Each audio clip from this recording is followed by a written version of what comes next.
살아가는데 가장 필요한 것은 무엇일까요? 없어서는 안 될 게 있죠? 무엇이 없어서는 안 될 거라 생각하십니까? 사람들이 저마다 자기가 원하는 것들을 얻기 위해서 노력하고 바라고 있는데 우리가 성경을 보면 어떤 부자가 자기 재산을 굉장히 많이 모아놓고 창고가 부족해가지고 창고를 더 지어야 되겠다 하면서 자기 영혼에게 말하죠. 그동안 너무 고생했다. 이제 너는 편히 먹고 마시며 즐겨라. 그랬더니 하느님께서 뭐라고 하십니까?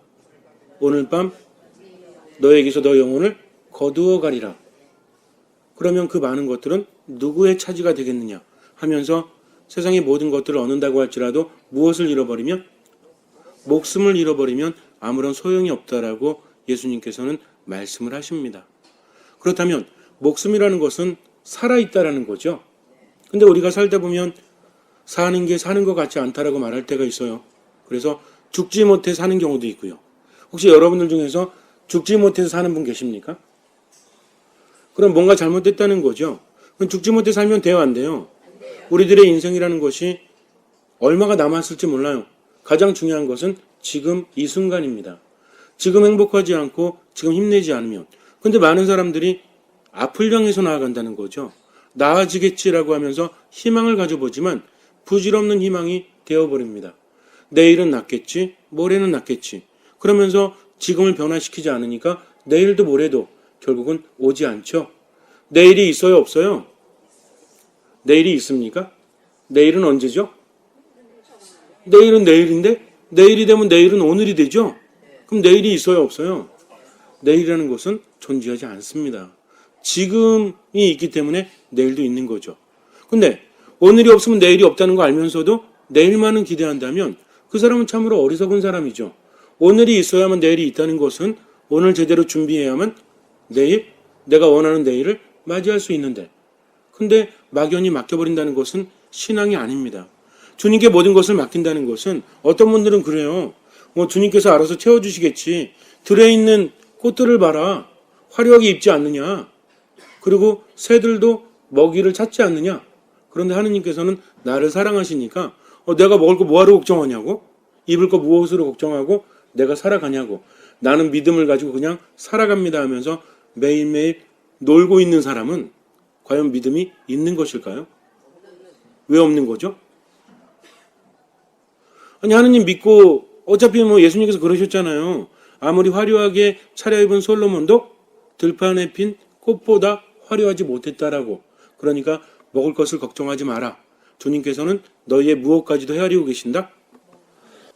머리카락까지도 헤아리고 계시죠? 하느님 참 바쁘세요. 그죠? 밤에 잘 때 머리카락 빠지면 또 세야 될 거 아니에요. 이렇게. 그것입니까? 그렇게 세세히 모든 것을 알고 계시다는 거죠. 그렇다면 지금 이 사람 무엇이 잘못했을까요? 분명히 믿는다라고 말하고 있지만 이런 믿음이 진정한 믿음입니까? 진정한 믿음이 아니라는 거죠. 믿음에는 무엇이 따라야 됩니까? 행실이 따라야 되죠. 믿는다라는 것은 내가 하느님을 주님으로 고백하고 그분의 말씀대로 겸손되이 순명하지 않으면 믿음은 존재하지 않아요. 그래서 이미 여러분들 알고 계시죠? 믿음에는 무엇이 따라야 된다? 행동이 따라야 되고 믿음에는 무엇이 함께 갑니까? 겸손과 순명이 함께 간다는 거죠. 내가 믿기 때문에 내 자신을 비울 수 있는 것이고 믿기 때문에 하느님의 말씀에 순종한다는 겁니다. 그런데 하느님께서 다 채워주시겠지 하면서 아무것도 하지 않는 사람은 이건 온전한 믿음이 아니라 뭐예요? 자기 식대로 해석해서 주님의 뜻이 아닌 누구의 뜻대로? 자기의 뜻대로. 겸손한 겁니까? 겸손하지 않은 겁니까? 겸손하지 않은 거죠. 순명합니까? 순명하지 않습니까? 순명하지 않은 거죠. 그러니까 진정한 믿음이라고 말할 수 없다라는 거죠. 물론 우리 중에 그런 사람은 없어요. 특히 여러분들은 그분의 말씀에 목마르고 말씀을 듣기 위해서 이 자리에 나와 있기 때문에. 요즘에는 먹고 사는 거 걱정하는 사람들이 아주 많지는 않아요. 옛날보다는 그래도 있긴 하지만. 그런데 먹고 살만하다고 해서 정말 살만한 세상이 되었습니까? 먹고 살만하다는 거하고 살맛이 나는 세상은 같아요, 달라요? 분명히 의식주에는 문제가 없는데도 불구하고 점점 뭐가 사라져요? 기쁨이 사라지고 재미가 사라지고 한마디로 살맛이 나지 않아요. 그러니까 생기가 점점 사라진다는 겁니다. 그럼 어떻게 해야 될까요? 여러분들의 지금 상태를 만약에 본다면 우리가 보통 물고기들 잡아놓은 거 보면 팔딱팔딱 뛰는 게 있죠. 또 어떤 건 어때요? 힘 매가리가 없어가지고 그냥 건드려도 귀찮아가지고 움직이지도 못하고 그런 물고기도 있지 않습니까? 여러분들은 어떤 상태세요? 팔딱팔딱 뛰세요? 아니면 아휴 그냥 죽지 못해 살지 라고 해서 하루하루 살아가십니까? 어떤 상태예요? 팔딱팔딱 뛰고 있죠? 그러면 다행이에요. 그렇다면 그것은 생기가 있기 때문이죠. 그렇다면 우리가 점점 삶이 재미없고 생기를 잃어가는 것은 무엇입니까? 이것을 제대로 알지 못하면 참 큰일 나요. 징후라는 것이 있죠. 증세라는 것이 있습니다. 갑자기 콧물이 나오고 재채기가 나오면 뭐가 가까이 왔다는 징후죠? 감기 몸살이 가까이 왔다는 거죠. 으실으실 추우면 어떻게 해야 돼요? 빨리 약 먹고 일찍 자면 돼요. 그럼 조금 더 낫죠. 근데 그거 무시했다가는 어떻게 됩니까? 그까이 거면 감기 걸리겠어 하면서 나가가지고 우통 벗고 막 돌아다니면 그 사람은 감기 들 수밖에 없어요. 마찬가지예요. 그렇다면 우리가 생기를 잃어가는 징후가 뭐냐면 첫째는 살맛이 안 난다는 겁니다. 재미가 없어요. 그냥 하루하루 살아갈 뿐이죠. 그러면서 보람도 없어요. 희망도 없습니다. 이런 것들이 내가 느끼는 차원이요. 다른 사람들과의 관계 안에서는 어떠냐면 원래 사람들은요. 자기 안에 공허한 것이 있다는 것을 생기를 잃어간다는 것을 보여주고 싶어 하지 않아 해요. 그래서 허장성세를 스스로 만들게 됩니다. 그러다 보니까 뭐가 많아져요? 다른 사람랑 이야기할 때 자기 얘기가 많아지죠. 그리고 자꾸만 자랑을 하게 되죠. 자기 자랑하고 남편 자랑하고 부인 자랑하고 자식 자랑하고 부모님 자랑하고 어쨌든 무조건 자랑하면서 나를 내세운다는 것은 어떤 증거예요? 속이 허하다는 증거입니다. 왜? 그렇게라도 내 모습을 들키고 싶지 않은 무의식적인 그런 작용이라고 볼 수 있다는 거죠. 이것을 우리는 경험상 알고 있죠? 자랑 한참 하고 나면 나중에 속이 허해요, 안 허해요? 자랑했으니까 기분 좋아요? 이게 아닌데. 그리고 자랑 누가 좋아합니까? 혹시 누가 자랑하는 거 되게 듣기 좋아하는 분 손들어 보세요, 한번. 아무도 없어요. 알면서도 한다는 거죠. 이게 무슨 얘기인지 아세요? 알면서도 한다는 것은 내가 하고 싶어서가 아니라 그렇게 된다는 겁니다. 왜? 속이 허하니까 이거를 들키고 싶지 않다는 거죠. 또 어떤 분들은 어떤 얘기예요? 내가 왕년에는, 옛날에는. 우리 다 그렇잖아요. 집안에 황소 한 마리 못 타온 어르신들 계십니까? 얘기 하다 보면 어떤 얘기예요? 우리 아버지께서, 우리 할아버지께서 소시 쪽에 그 장에 나가가지고 씨름대회 하면 꼭 황소 한 마리 타왔다. 이런 얘기 들어보셨죠? 집집마다 있는 얘기 아니에요? 저는 가끔 생각해요. 할아버지가 똑같은가? 라는 생각을 하기도 하고. 어쨌든 그런 얘기도 자주 하기도 해요. 그러나 지금의 이야기는 제대로 하지 못한다는 거죠. 왜 그런지 아십니까? 속에 있는 것이 그대로 드러나기 때문에 그래요. 또 남들이 들어주지 않으니까, 나를 알아주지 않으니까 뭐가 튀어나와요? 미움이 튀어나옵니다. 시기와 질투가 튀어나오죠. 그리고 무엇이 생겨요? 이 모든 것들이 어떤 에너지로? 결국은 한 가지 에너지로 모여서 드러나지 않습니까? 어떤 에너지로? 시기하고 질투하고 미워하고 이런 것들이 어떤 표현으로 돼요? 어떤? 공격하는 거. 어떻게 공격하죠? 뭐에 휩싸여서? 미움에 휩싸여서 공격하세요? 미움이라는 것들이 밑거름이 되긴 했지만 화를 내는 사람, 분노에 휩싸인다는 겁니다. 그래서 제가 여러분들한테 뭐라고 그랬어요? 분노 조절 잘 못하면 결국은 스스로 힘들어진다. 분노라는 것은 이유가 있다고 했죠? 화를 참으려고 하지 말고요. 이 화가 왜 나는지 보면 돼요. 왜 화를 내십니까? 시기하기 때문이죠. 질투하기 때문이죠. 삶이 우울하기 때문이죠. 좌절되기 때문입니다. 그래서 분노의 원인이 뭐라고 그랬어요? 우울증의 원인은 뭐다? 상실이다. 보통 이제 아이 낳고 나서 엄마들이 겪는 우울증 뭐라 그래요? 산후 우울증 이런 거 얘기하잖아요. 그리고 예를 들어서 누구한테 사기당해가지고 한 200억을 잃어버렸다. 그러면 화병으로 누워있죠? 우울증 걸리지 않습니까? 그 원인은 뭐예요?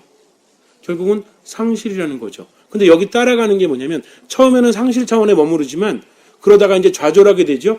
좌절하면 뭐가 생겨요? 분노가 생깁니다. 그래서 우울증의 원인은 상실이요. 분노의 원인은 좌절이다. 우리도 그렇잖아요. 왜 화를 냅니까? 상대방이 내 얘기를 들어주지 않으니까 좌절해버리잖아요. 누가 나를 꺾으려고 하니까 어때요? 우리가 언제 화내죠? 상대방이 화내면 나도 화내죠? 상대방이 화를 낸다는 것은 나를 지금 어떻게 한다는 얘기예요? 좌절시킨다는 거죠. 부딪혔다는 이야기입니다. 그러니까 화를 내요. 상실됐을 때는 화를 내지 않아요.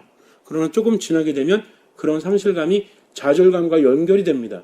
그래서 삶이 우울한 사람은 무슨 병 걸린다고 그래요? 화병.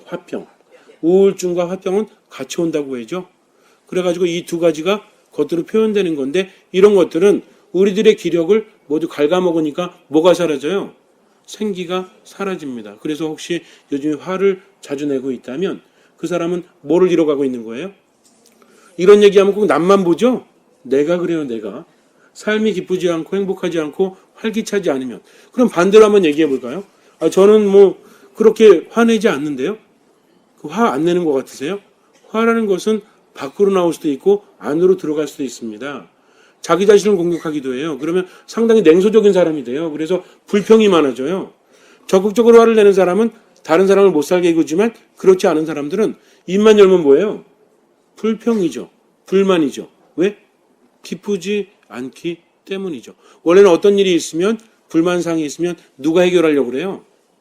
내가 해결하려고 하죠.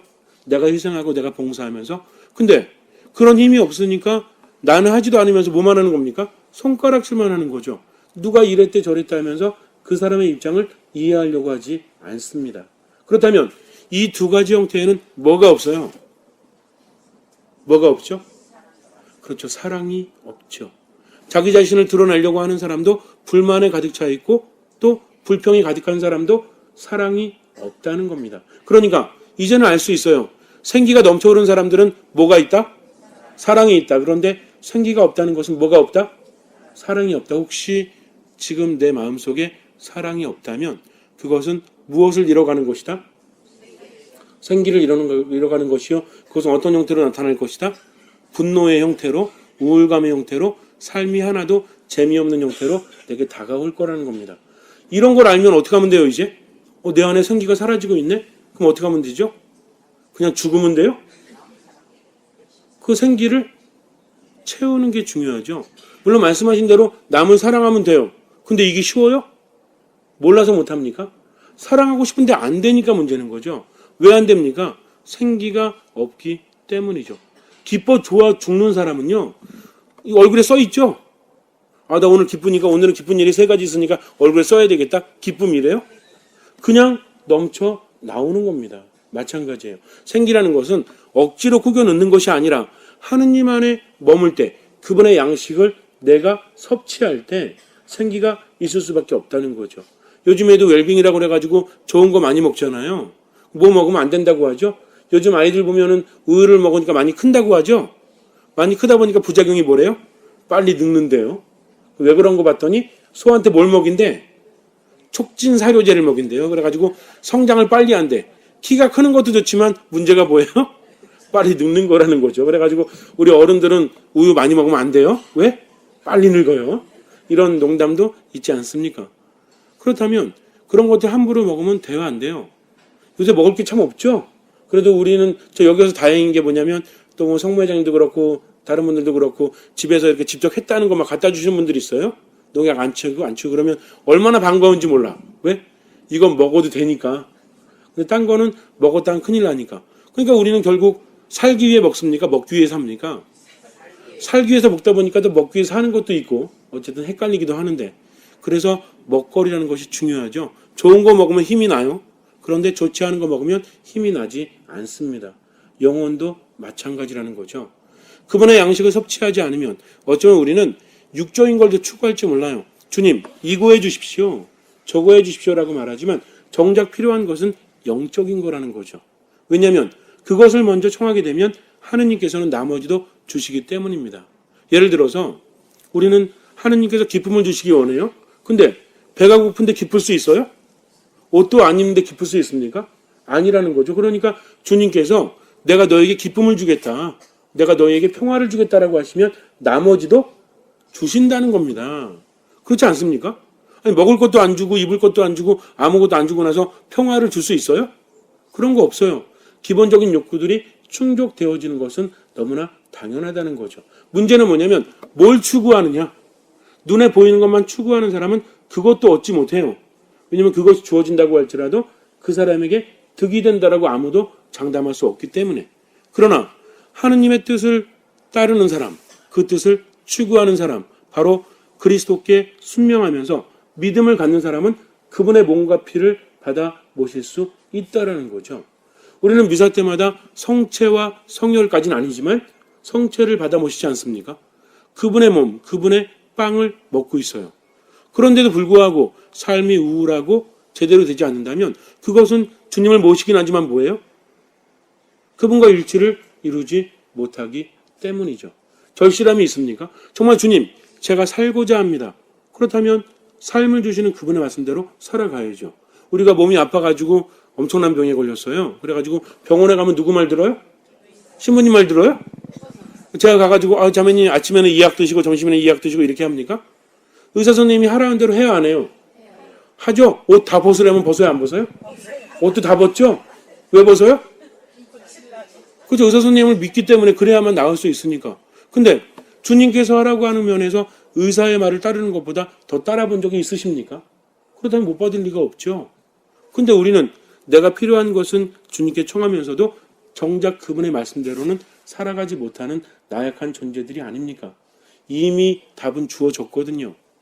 그분 안에 머무는 사람, 말씀을 듣는 사람, 들으면서 믿음이 생겨나는 사람, 성체를 모시고 그 힘으로 사랑을 실천하면서 살아가는 사람은 그 사람 안에 생기가 넘쳐 흐르기 때문에 사랑이라는 열매도 맺을 수 있지만 그렇지 않은 사람들은 전혀 사랑의 열매를 맺지 못합니다. 불만과 불평, 삶의 우울함을 위해서 점점 생기를 잃어가고 있다는 거죠. 자꾸만 그렇게 놓으면 큰일 나요. 그렇기 때문에 주님 말씀 안에 미사 안에 더욱더 머물러야 합니다. 스테파노는요. 죽을 때조차도 어떻게 했습니까? 생기에 넘쳐 있습니까? 아니면 죽음에 떨고 있습니까? 이 사람은 지금 현실적으로 죽고 있는 거죠. 근데도 어때요? 희망에 가득 차 있고 하늘에 계신 하느님과 예수 그리스도를 목격하지 않습니까? 그러면서 뭐라 그래요? 주님, 제가 죽으면 이 인간들 모두 벼락 맞게 해주십시오. 그러면서 죽으면서 저주 내려요. 내가 니들 두고 봐라 이제.